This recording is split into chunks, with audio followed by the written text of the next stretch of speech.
Now I'm going to explain about dukkha, the nature of dukkha, as mentioned by Buddha himself in Mahastipatthana Sutta discourse. Perhaps some of you may wonder why Buddha mentioned about dukkha. Everybody accepts that human life is very high form of blessing, very wonderful opportunity, great experience to be born in human life, to be a human being. Buddha accept human life as a blessing, great blessing. But like all other life of living beings, such as animals in the animal world, human beings also have some inconvenient, painful conditions in life. Life is not always joyous and happy experience. It has so many bad and confusing conditions. Buddha is going to point out all those dukkhas so that one can deal with dukkha. Knowing about dukkha will have to deal with the dukkha. That's the main purpose.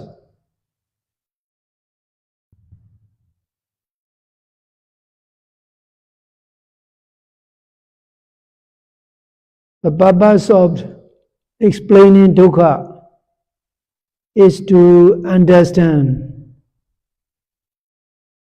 the nature of life, to be able to deal with life, to be able to deal with the suffering and other conditions of life. Now let me quote what Buddha said. Katamenja bhikkhve dukkha saccam. Disciple, what is the truth of the dukkha? Yadibi dukkha, jarabi dukkha, yadibi dukkha. Being born is also dukkha. Getting old is also dukkha. Getting sick is also dukkha. Maranambi dukkha. Having to die is dukkha. Abhiyehi sambhyogovi dukkha. Meeting those unwanted and dislike people, unwanted and dislike conditions in life is also dukkha. Piyehi vibhyogo bi dukkha.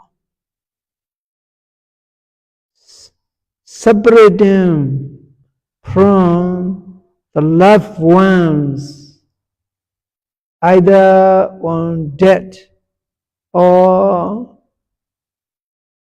when moving to different locations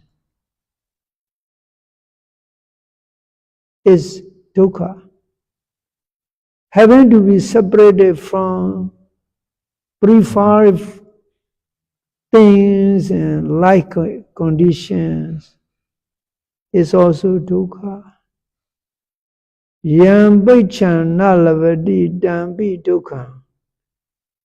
Not getting what one wish in life is also dukkha.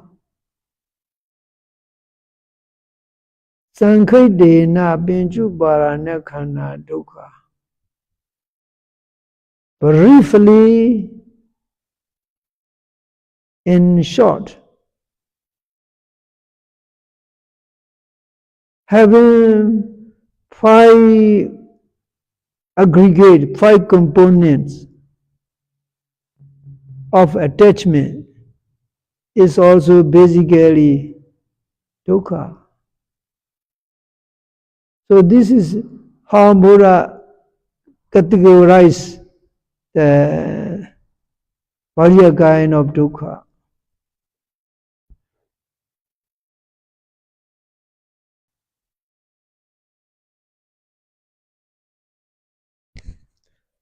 Now let me explain the first. Jati dukkha. Path is dukkha. Everybody, every living being has to be reborn when they begin new life. When they are being reborn in new life, they have to conceive in the mother's womb.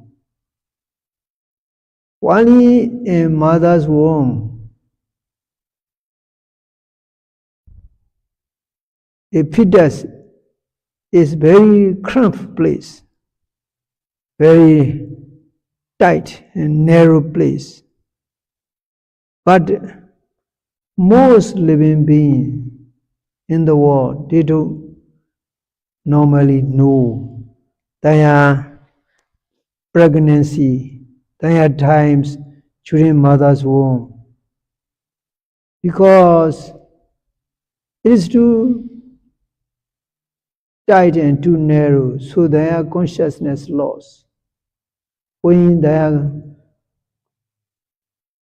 consciousness take conception in the mother's womb. But in the case of the Buddha,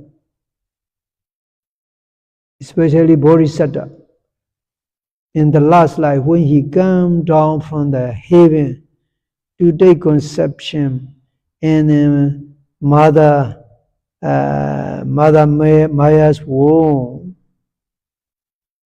he consciously enter into the mother's womb, and he remained in the mother's womb mindfully.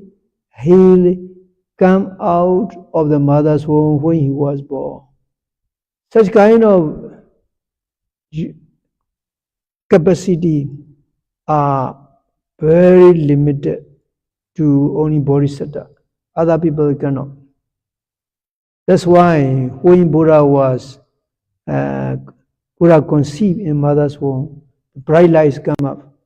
When Buddha was born, on the time of the Buddha's birth, the bright lights come out, unseasonal flowers bloom.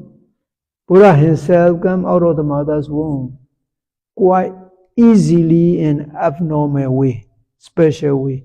Ordinary people, they have to be reborn from the birth kane, vagina kane of the mothers. It's very difficult and very painful. That's why most people, they cannot remember their past life. When they were born here, they don't know where they come from.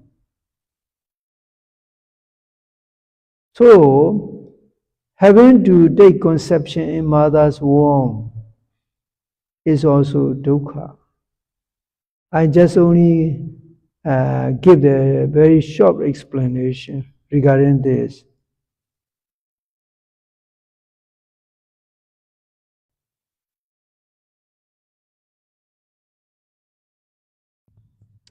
Now, the Jarabi Dukkha, getting old is Dukkha. Nobody want to get old. Everybody want to remain young. But no one can escape old age.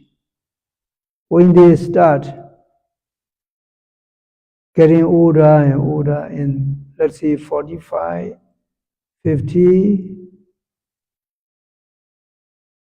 they start having gray hair, eyesight getting weaker, and the hearing also slow and weak. And body movement also starts slowing down. And mental alertness also become weak, not like younger days. It takes a lot of time to finish something, etc. Pains start coming up inside the body on various parts. So getting old is a big problem. Most people don't like it. Even though people don't like it, everybody has to get old. So this is a dukkha. Getting old, jara, is dukkha.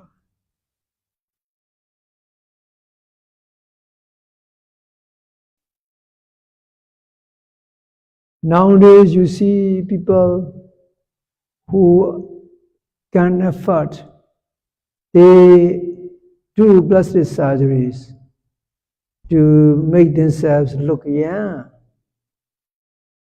Some people, they just inject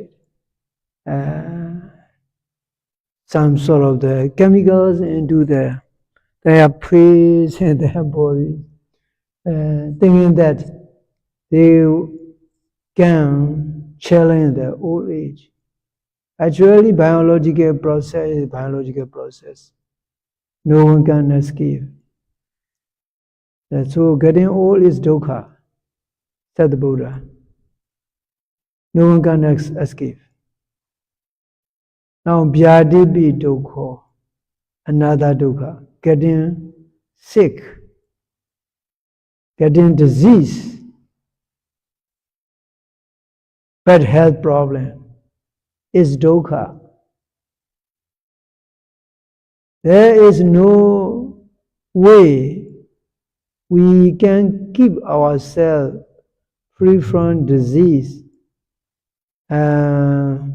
any kind of sickness. There's no eternal immune through medicine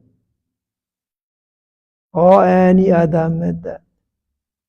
The body who is subject to get sick, it is vulnerable, susceptible to every kind of infection and disease. Even the famous scientist or physician cannot immunize this body against disease or sickness or infection. This is how getting sick or getting any disease is suffering, dukkha.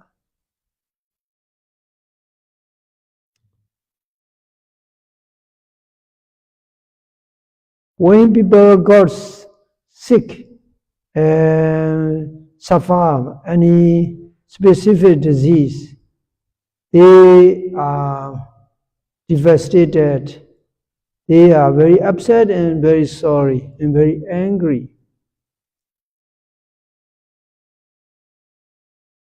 They don't know how to deal with the old age, sickness.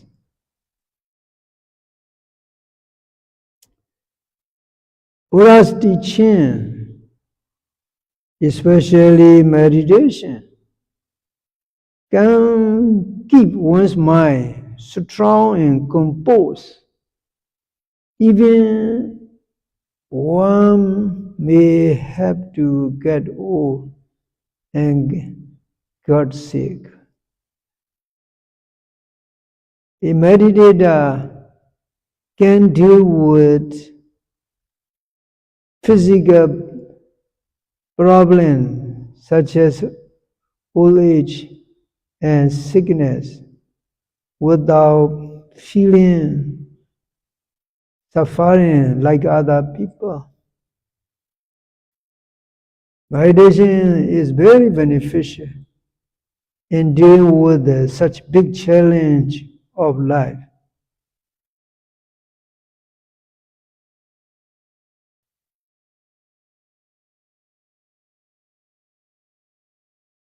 Now dying or death is dukkha. Nobody wants to die. Everybody wants to remain alive. But we cannot escape from that. Why? The moment we are born, this body is subject to death. That always follow. It is always shadowing everyone. Everybody is living in the shadow of death, even though they don't want to think about it. That is a final process of life. Life and also this body, all material, physical material of this body are fragile, made out of fragile elements. Fragile means unstable. It is not made of the concrete or steel or wood. The body is made out of the very unstable material, flesh, blood, etc. Those flesh and blood are not manufactured in factory. All the flesh and blood, everything inside the body is very fragile. They have their own lifespan, their own expiry date. So, nobody can live longer than the body limits can. They have to live only within the limits of the physical elements of the body. They have the certain time, the organs inside. The body itself has its own lifespan.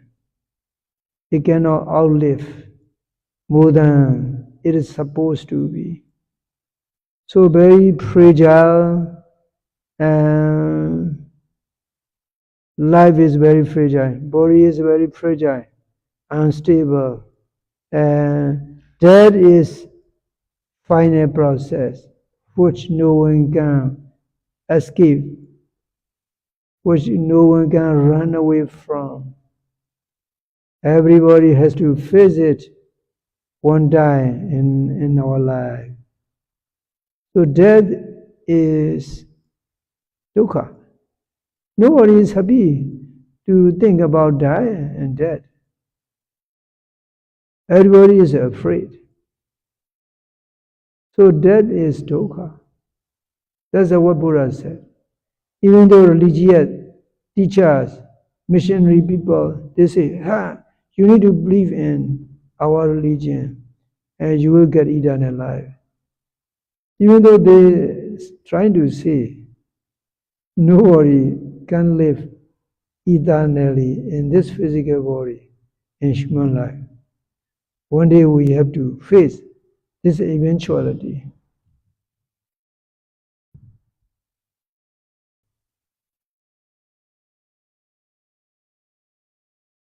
Now another dukkha mentioned by the Buddha. Apiyehi sambayogo dukkho. Apiyehi means with those dislike and hated. With those one dislike and hate. Sambayogo means having to live, having to meet. Dukkha is dukkha. So, to translate it in simple English, having to deal with bad people, having to live with hated and disliked people, disliked person, is dukkha. In this case, not only people, living things are included, other things are also included.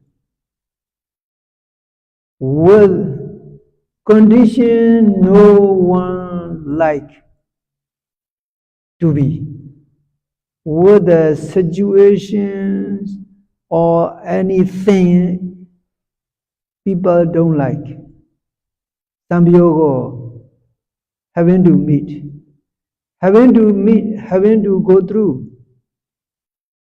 One does not want is also dukkha.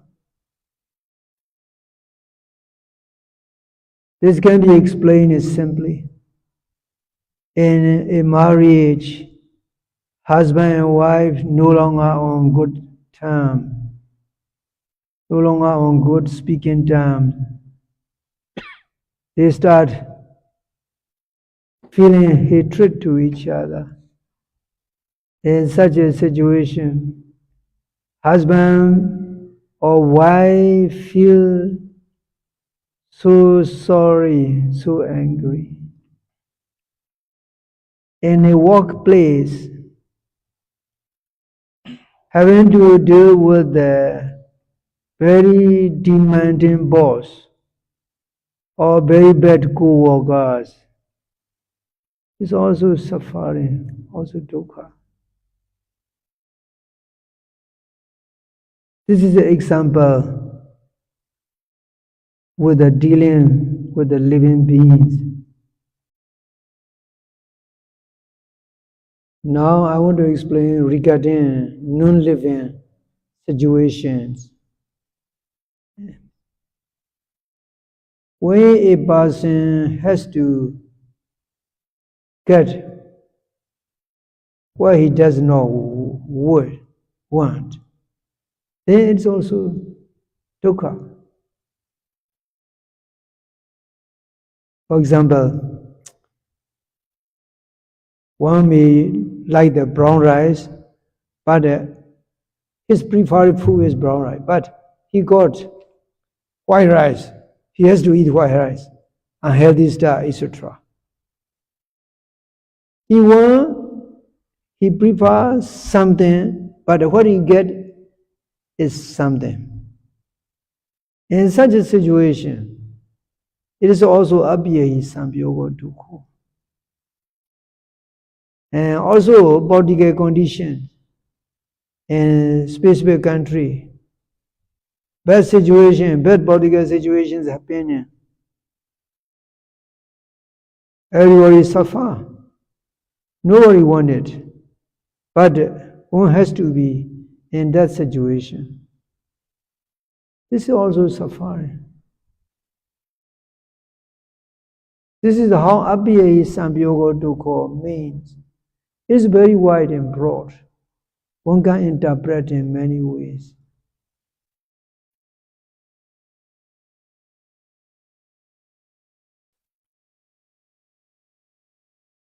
Now, another dukkha, piyehi vipyoga dukkha. Piyehi with those loved ones, with those loved, cherished things. Vipyoga, having to be separated from.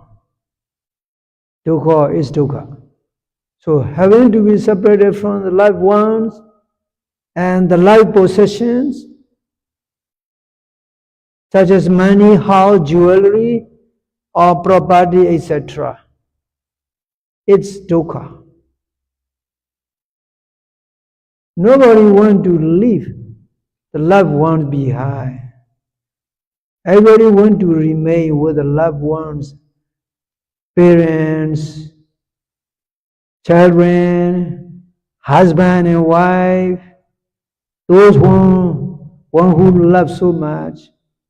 They want to remain with their loved ones forever, as long as possible, as much as possible. No one to separate. No one want to be separated. But unexpectedly, we have to be separated. When our loved ones die, or when our loved ones move to another country or another place.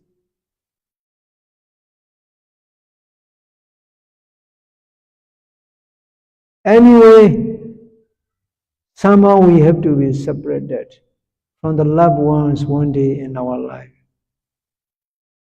When we are separated from loved ones,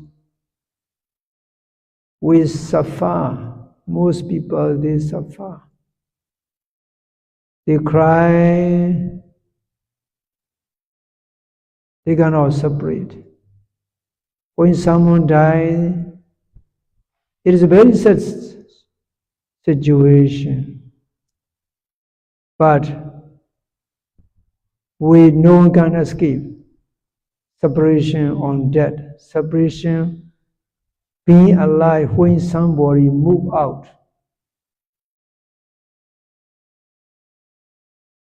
And also regarding material things, separation happen.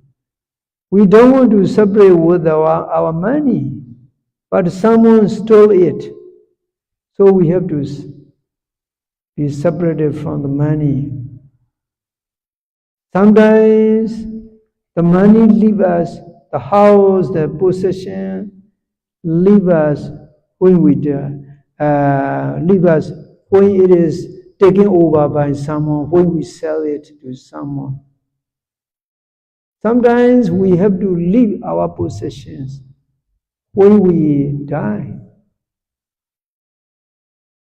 So there is two ways of separation. With the loved ones, with the material things, while we are alive or when we die. This is how separation arises, occurs. We have to understand, otherwise people are devastated when they lost their family members on death, or when they lost their material wealth in a business venture. This is what you are saying every day. Sabbehi me biyehi manabehi nanabhawo vinabhawo. This is what you say. It means that one day I have to be separated. with the loved ones, with the loved things, my favorite food, my cherished home, my cherished money, etc. One day we have to be separated. This is what we should know about the dukkha. Now, Buddha said, Yambachana Lavati Dampi Dukkha. Yambachana Lavati means not getting what one want. Dampi Dukkha, that's also dukkha.